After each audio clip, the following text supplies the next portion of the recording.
जय हिंद दोस्तों, आप सभी को YouTube चैनल पर बहुत बहुत स्वागत है। देखिए आज हम लोग वीडियो बना रहे हैं जिसमें वाक एवं अभिव्यक्ति की स्वतंत्रता यानी वाक एवं अभिव्यक्ति की स्वतंत्रता अनुच्छेद 19 को हम लोग बेहतरीन कॉन्सेप्ट के द्वारा सीखेंगे। अगर वीडियो अच्छा लगे तो लाइक और शेयर करेंगे। अगर वीडियो में किसी भी प्रकार की त्रुटि पाया जाता है तो आप हमें कमेंट के द्वारा बता सके हैं, ताकि इसमें और एक सुधार करने की पहल के रूप में माना जा सकता है। तो देखिए अनुच्छेद कितना 19 को हम लोग देखेंगे। वाक स्वतंत्र आदि विषय में कुछ अधिकार संरक्षण अनुच्छेद 19 को बेहतरीन कॉन्सेप्ट के द्वारा देखेंगे। तो देखिए वाक एवं स्वतंत्रता और अभिव्यक्ति की स्वतंत्रता का अधिकार होगा। यानी 19 में हमारे पास में संविधान में कितना प्रकार के मौलिक अधिकार हैं? 6 प्रकार के। अगर 6 आपका उल्लंघन हो गया तो सुप्रीम कोर्ट सीधे जा सकते थे। पहले 7 था लेकिन अब हटा है, संपत्ति का अधिकार नहीं है। अब देखिए इसमें क्या करना है कि वाक के मतलब बोलने की आजादी, समझ पाए, और अभिव्यक्ति यानी बोलने की आजादी। कहने का मतलब वाक एवं अभिव्यक्ति की स्वतंत्रता यानी बोलने की आजादी। अब बोलने की आजादी है लेकिन किसी को गाली देने की आजादी तो नहीं है, तो समझ पाए।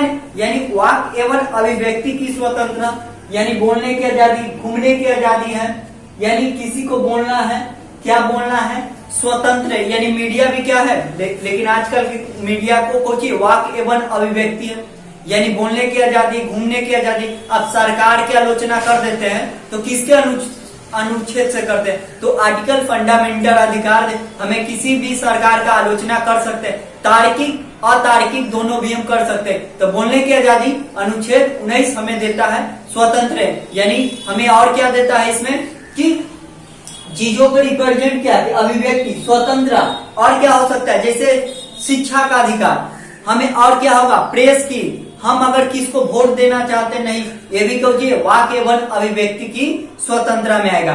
जैसे में हमें और क्या होगा कि शिक्षा का अधिकार, और जैसे कि प्रेस का मतलब मीडिया भी कोई आ जाएगा इसमें। तो आप समझ गए कि 19 का एक क्लॉज क्या कहता है। देखिए अब दूसरा में क्या है करना है कि बी 19 का बी क्या कर रहा है, शांतिपूर्ण निर्वियोग सम्मेलन। यानी अनुच्छेद 19 का बी दू क्या कहता है कि किसी व्यक्ति को शांतिपूर्ण से करना है, हथियार लेके नहीं। आप मान के लिए चलिए सभा कर रहे हैं, अब मान के मूर्ति बैठाते हैं ना, तो मूर्ति बैठाने की आजादी है लेकिन हथियार रखने की आपकी आजादी नहीं है, नहीं तो ये उल्लंघन माना जाएगा। यानी शांतिपूर्ण को करना है। मान के चलिए कि कल आप शांतिपूर्ण को जुलूस जुलूस इसमें अधिकार नहीं, और आप निकाल रहे हैं, दंगा करवा दिए, हथियार रखने की आपकी नहीं है, नहीं तो आप पर कार्रवाई की जाएगी। तो 18 का 19 के यह उल्लंघन माना जाएगा और आप पर कानूनी कार्रवाई की जाएगी। तो याद रखिएगा, आपका बोलने की आजादी है, आपका सभा करने की आजादी है, लेकिन हथियार रखने की आजादी नहीं है। यह केस जब हुई थी तो सुप्रीम कोर्ट ने कहा कि नहीं, इस कंडीशन में क्या होगा कि बोलने की आजादी है, आपके पास में सभा करने की आजादी है, लेकिन आपके हथियार रखने की आजादी बिल्कुल नहीं है। क्या मेरी बात को समझ में आ गया? संगम या क्षेत्र, यानी आप बताइए कि बोलने की आजादी है तो मतलब कहीं पर घूम सकते हैं, ये तो हमारा संविधान दे। लेकिन सैनिक जैसे दानापुर कैंप हो गया, दानापुर आप देखे हुए हैं, बिहार में रेजिमेंट है, आर्मी का है वहां पे, तो वहां पर देखिए वहां पर कानूनी नहीं है कि वहां पर जाके बोलने की आजादी, लेकिन वहां पर सैनिक के लिए अपना कानून लगती है। ओके, तो यही बात इसमें कहा कि कहीं भी मान के चलिए आपका बोलने की आजादी है, कहीं देश में ऐसा कुछ घटना घट गई है जिसमें बोलने की आजादी हिंदू मुस्लिम मान के एक हाई कंडीशन पर आ रहे हैं, तो इस कंडीशन में हुई तो उस कंडीशन में आपको बोलने की स्वतंत्रता की हनन कब हो सकते नहीं होगी। मान के चले कि आप आर्मी कैंप पे जा रहे हैं और वहां पर हॉर्न बजा के जा रहे हैं तो बड़ मार मारेगी, वहां पर उनका अपना एक कानूनी लगता है सैनिक के लिए। ये आर्मी अब जाइएगा वहां पर ना दानापुर में कैंप में, तो वहां 20 के ज्यादा स्पीड, उसका नियम होता है, सभी जगह के अपना अपना नियम होता है कि 20 से ज्यादा आप स्पीड नहीं चलाइएगा। तो समझ पा रहे हैं कि क्या इस कंडीशन नंबर अनुच्छेद 19 के क्लॉज को बेहतरीन कॉन्सेप्ट से द्वारा देखेंगे। और देखिए कि भारत के राज्य क्षेत्र में जाने की, यानी भारत में हम कहीं भी घूम सकते हैं, विदेश में तो नहीं ना घूम सकते हैं, भारत में ही कोशिश कर रहा है 19 का 4 में क्या कहा है कि भारत में कहीं घूमने की है, यानी भारत के जितना भी एरिया में वीजा, हमको पासपोर्ट तो नहीं लगता है, तो भारत के अंदर में हम कहीं कहीं घूम सकते हैं। यह हमें आर्टिकल कितना देता है, 19 के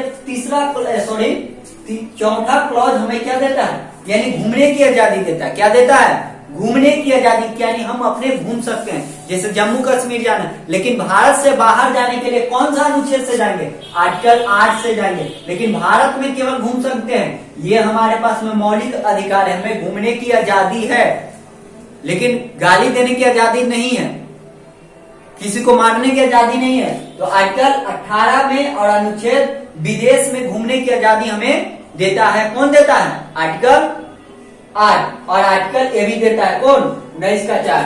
अब देखिए, भारत के क्षेत्र में किसी भी भाग में निवास, यानी भारत में कहीं भी बस सकते हैं, यानी जाने के, यानी बस सकते हैं। इसका मतलब, यानी कहने का मतलब क्या हुआ कि राज्य में, देखिएगा वीडियो को देखते रहिएगा, कटेगा नहीं। तो देखिए कि भारत के राज्य क्षेत्र में किसी भी भाग में निवास, यानी बस जाने की अधिकार, यानी हम किसी भारत में कहीं भी बस सकते हैं, वहां जमीन खरीद सकते हैं, लेकिन भारत से बाहर जाके जमीन खरीद सकते हैं, नहीं खरीद सकते। क्यों, क्योंकि हमारे पास में क्या है, ये अनुच्छेद केवल भारत के लिए, भारत के नागरिक के लिए ये प्रावधान की गई है। क्या मेरी बात को समझ पाए हैं? यानी हमारे पास में क्या है कि राज्य के क्षेत्र में किसी भी भाग में हम निवास कर सकते हैं, यानी बस सकते हैं, जमीन खरीद सकते हैं, फिर क्या कर सकते हैं, बिजनेस कर सकते हैं। ये मेरा अपना अधिकार संविधान ने दी गई है। अब देखिए कि ये हमारे पास संपत्ति का अधिकार 44वां 1978 में संविधान में ये संशोधन करवाया दिया गया, और इसमें कहा गया कि संपत्ति का अधिकार आपका मौलिक अधिकार न बल्कि आपके कानूनी अधिकार होगा। तो इस तरह से भी क्लोज हो। अब देखिए, ये किसके लिए, भारत के, ये केवल भारत के नागरिक के लिए होगा, विदेशी के लिए। मान के चलिए कि आपके कन कोई विदेशी आया, कोई विदेश के आया, और यहाँ पर सरकार की आलोचना नहीं कर सकता। ये हमारा संविधान में दिया कि भारत के नागरिक केवल भारत के प्रधानमंत्री के आलोचना कर सकता है, लेकिन एक विदेशी का उसका अधिकार नहीं है कि हमारे प्रधानमंत्री को इस तरह से आलोचना कर सकता है। तो केवल भारत के नागरिक हमारे पीएम को खोजी कर सकता है, लेकिन यह अधिकार विदेशी को नहीं दिया गया है। यह संविधान में हमारे पास में दिया गया है। देखते हैं इसको बेहतरीन कॉन्सेप्ट के कि युक्तियुक्त निर्बंधन अदालत की अवमानना या मानहानि। मान लीजिए कि आपके पास में बोलने की आजादी है, लेकिन किसी को गाली देने की आजादी नहीं ना है, यानी आप अवमानना अवमानना कर रहे हैं। अवमानना का मतलब क्या हुआ कि हम किसी व्यक्ति को अपमान कर रहे हैं। क्या मतलब होता है, हम किसी व्यक्ति को अपमान करें, यानी मानहानि। समझ पा रहे हैं? जैसे मनीष कश्यप क्या किया था, एक केस बनी थी, हाई प्रोफाइल केस बिहार में, कि केरल या कुछ के केस थे, हमें याद नहीं है था, और उस केस को क्या बनाया गया, हाई प्रोफाइल। और जब जांच एजेंसी कहा गया तो देखा कि बिहारे के वो मजदूर था, और बिहारे में वीडियो बनाया गया, और उसको पर फर्जी FRI हुई थी। तो समझ पाए? तो दो राज्य में आपस में खोजी करवाने की कोशिश होती है, वैसा तो उस पर आपको मानहानि की केस डलाएगी। ओके, तो मान लीजिए कि आपके पास में क्या, सुप्रीम कोर्ट में क्या भूमिका है कि केस बाय केस देखेंगे कि समाज में किस प्रकार के प्रवृत्ति है। अब स्पष्ट तो ईशान कर नहीं सकता कि आज हो जाएगा। यानी कहने का मतलब है कि राज्य की सुरक्षा, यानी सभी व्यक्ति की कर्तव्य होता है कि राज्य में हिंसा ना हो, यानी घूमने की आजादी है, बोलने की आजादी है, लेकिन किसी व्यक्ति को मार धार करना ये गलत है। तो ये राज्य की सुरक्षा होगा। अगर हिंसा युद्ध का फैसला, हिंसा युद्ध नहीं करना चाहिए, अगर मान के चले कि किस में, युक्त में, तो ये भी कुछ होगा, अवमानना होगा कि नहीं होगा। अब देखिए कि विदेशी राज्य का मैत्रीपूर्ण समझौता, यानी संबंध, यानी मित्र देश है। मान के चलिए कि हमारे कोई देश कुछ है, ब्रिटेन, अच्छा दोस्त है, तो अब ये कोई अफवाह में बोल देवे जाएगा। और अभी तो इंटरनेट के जमाना है ना भाई, इंटरनेट के जमाना पर ये कोई अपलोड कर दे फेसबुक पे कि हाई कंडीशन में कि अभी जो है ना कि भारत पर आक्रमण करने वाला कौन, ब्रिटेन, परमाणु लेके आ रहा है, तो क्या होगा, एक अफवाह होगी कि नहीं होगा। इसके लिए देश में हिंसा फैल जाएगी, देश में कुछ हो जाएगा, पूरा दंगा हो जाएगी, पूरा तराही हो जाएगी। तो इस कंडीशन में आपको ऐसा अगर करते हैं तो आप पर इलीगल क्या होगा, केस होगी और आपका मान हानि की केस होगी। तो मेरी बात को समझ पाए कि विदेश के महत्वपूर्ण शब्द होता है अफवाह। अफवाह का मतलब क्या होगा कि आप किसी को अफवाह के रूप में रख रहे हैं। अफवाह का मतलब क्या हुआ कि आप किसी व्यक्ति को, यानी आप किसी व्यक्ति को अफवाह मतलब किसी को दंगा करवा दिए, किसी को हिंसा करवा दिए, अब किसी को निजता का उल्लंघन हो जाएगा। अफवाह का मतलब देखते हैं गांव देहात में कौची होता है, एक वर्ग कौचिया और उस पर कुछ जोड़ों को बात कर देता है और उससे हिंसा और भटक जाती है, यानी फैल जाती है। उसके लिए आपको ये अगर आप करते हैं तो ये कौची हो जाएगा, सोशल मीडिया को अगर सही चीज को, तत्वों को नहीं डालेगा तो आप पर कौची होगा, मानहानि की केस होगा। अफवाह, लोक व्यवस्था सभी व्यक्ति का कर्तव्य है कि लोक व्यवस्था सरकार के भी कर्तव्य है, हर एक व्यक्ति को, भारत के नागरिक को कर्तव्य कि लोक व्यवस्था को संतुलन बनाए। मानहानि के मानहानि यानी किसी व्यक्ति को, मान लीजिए कि मेरी मोबाइल, अगर हम यहाँ पर वीडियो बना रहे हैं तत्व का आज किसके अनुसार से, यानी हमें बोलने की आजादी है हमें, लेकिन किसी को गरियाने की आजादी नहीं है ऑन मैट पर, नहीं तो हम पर कुछ होगा, मानहानि का केस होगा। तो समझिए कि हमारे पास भी ये चीज को समझ में, न्याय की भूमिका क्या होगा, न्याय अवमानना, यानी न्याय की अवमानना क्या होगा, यानी सुप्रीम कोर्ट, यानी आपको न्याय कब होगा, सिविल मामला में दो तरीके से हो सकता है। अब देखिए कि मान के चले कि आप सिविल मामला में कोर्ट की निंदा कर रहे हैं या बदनाम करने की कोशिश कर रहे हैं, तो आप पर कुछ होगा, मानहानि की केस होगा। नहीं देखते हैं फिल्म में कि आप पर बैठिए नहीं तो आप पर कुछ होगा, कार्रवाई हम कर देंगे, देखते हैं फिल्म में ना। क्यों होता है, क्योंकि वह जानता है उसका विवेकाधिकार होती है। तो ये कुछ होता है, कोर्ट की आप निंदा या बदनाम करने की कोशिश करने की आप कोशिश कर रहे हैं तो आपके ऊपर में क्या होगा, इनलीगल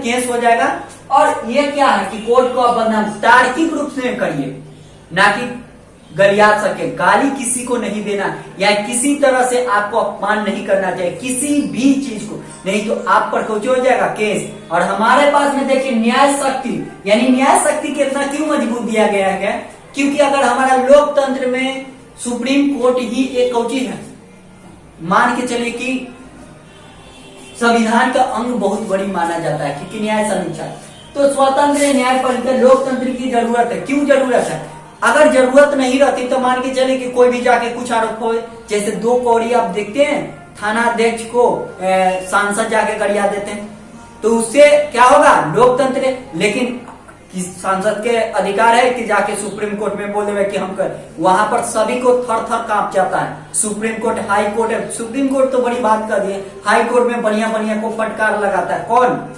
अदालत। तो यह लोकप्रिय अलोकप्रिय के न्याय बदनाम कर रहे हैं तो स्पष्ट है, और इसमें स्पष्ट नहीं दिया है कि किस कारण से बदनाम है, यानी आपको तार्किक, सुप्रीम कोर्ट गाइडलाइन में ये बोली गई है दोस्तों कि किसी भी कोर्ट में, माने कोर्ट में मतलब क्या होगा कि आप तार्किक बोलिए, ये नहीं कि किसी को बदनाम करने की कोशिश करें। और ये कोर्ट में भी देखते हैं कि आप बार बार कोर्ट की अवमानना करें, अवमानना कर रहे हैं तो कोर्ट भी आपको कोची करता है, लिख देता है ना कि आपको 1 महीना के जेल हो जाए। लेकिन उस कंडीशन में भी सुप्रीम कोर्ट गाइडलाइन में की गई है कि देखिए कि आपको 1978 में क्या है, 1978 में एक कहा गया है जब ऐसा केस कि आप जल्दी फैसला नहीं ले लीजिए, मान के चलिए कि कोई हो रहा है, इसके सहनशील बनिए, मैंने गाइडलाइन में की बोला गया, यानी तुरंत किसी पर कार्रवाई नहीं करिए, यानी सोच समझ कर किसी पर कार्रवाई करिए ताकि इसमें न्याय आलोचना संबंध हो सके, और सोच समझ के इसका विवेका अधिकार के उपयोग करें ताकि किसी को अदालत सभी के लिए एक समान है। तो आर्टिकल 19 को हम लोग देख लिए हैं, बेहतरीन कॉन्सेप्ट। अगर वीडियो अच्छा लगे तो लाइक और शेयर करेंगे, अगर कुछ वीडियो में त्रुटि पाया गया है तो हमें कमेंट के द्वारा बताएंगे ताकि इसमें हम और सुधार करने के लिए एक पहल के रूप में रखें। बहुत बहुत धन्यवाद। जय हिंद दोस्तों।